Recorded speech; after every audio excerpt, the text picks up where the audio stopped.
النجمة اللي انت كنت تكراش عليها في خيالك؟ نانسي عجرم.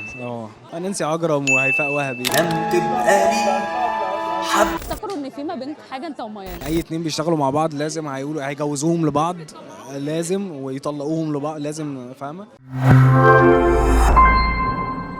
عمر، انا برحب بيك معايا في وانتيك وبقول لك مبروك للمرة الثانية على ولا انا في الخيال حب. كده قبل صح قبل والله بجد، الله يبارك فيكي مرتين. النهارده حاسس بايه وانت موجود في البريمير هنا في القاهرة ومعاك كل الابطال الفيلم؟ سعيد جدا واتمنى الفيلم يعجب الناس ويكون قد الضجه اللي حصلت عليه. لسه بقول لميان الفيلم ده عامل حالة خاصة ليكم انتوا، مميز قوي عندكم، ايه سبب؟ والله هو الفيلم كل واحد فعلا اشتغل بحب جدا في الفيلم، لانه كان لامس كل اللي اشتغلوا فيه، ويعني احنا قعدنا كتير قوي بنصور الفيلم، يعني بدأنا سنتين او 3 سنين يعني ما بين الاثنين، فعشنا مع بعض ايام كتير حلوه وكده، فاحنا حبينا فيلم بجد من قلبنا يعني. اكتر حاجة انت استفدتها من الفيلم او غيرت حاجة في عمر؟ قدرت اعمل فيه الحاجات اللي انا اتعلمتها زي الرقص، زي البيانو، زي يعني الحاجات دي يعني.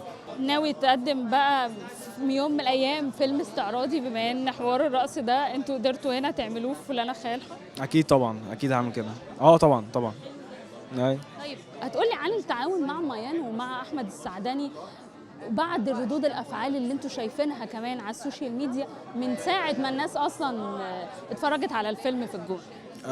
كواليس العمل، كنت سعيد جدا ومبسوط جدا واتعلمت منهم جدا. هم الاثنين مجتهدين جدا ومخلصين قوي للفيلم وبيذاكروا كتير قوي هم الاثنين، ودي حاجه استفدتها منهم بس، وبقول لهم فخور ان انا اشتغلت معاكم. انت قول لي مين النجمه اللي انت كنت تكراش عليها في خيالك؟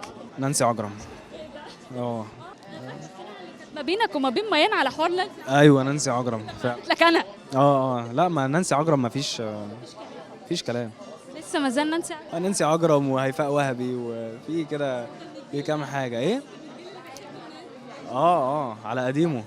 ايوه. الفترة اللي فاتت من كتر ما الناس كانت متفاعلة قوي مع الفيلم والبوسترات اللي انتم منزلينها، افتكروا ان في ما بينك حاجة انت وميان؟ ما هو يعني اي اتنين بيشتغلوا مع بعض لازم هيجوزوهم لبعض، لازم ويطلقوهم لبعض لازم، فاهمه؟ فلا يعني هو ما فيش، احنا اشتغلنا مع بعض، هو فيلم رومانسي فاحنا ولازم نطلع مع بعض وكده، فبس. حد اللي قريب يا عمر؟ بعمل مسلسل القصه كامله مع استاذ مجدي الهواري واستاذ اسلام خيري. هو المسلسل مقسم ل3 حلقات، يعني كل 3 حلقات قصه، فانا عامل 3 حلقات منهم.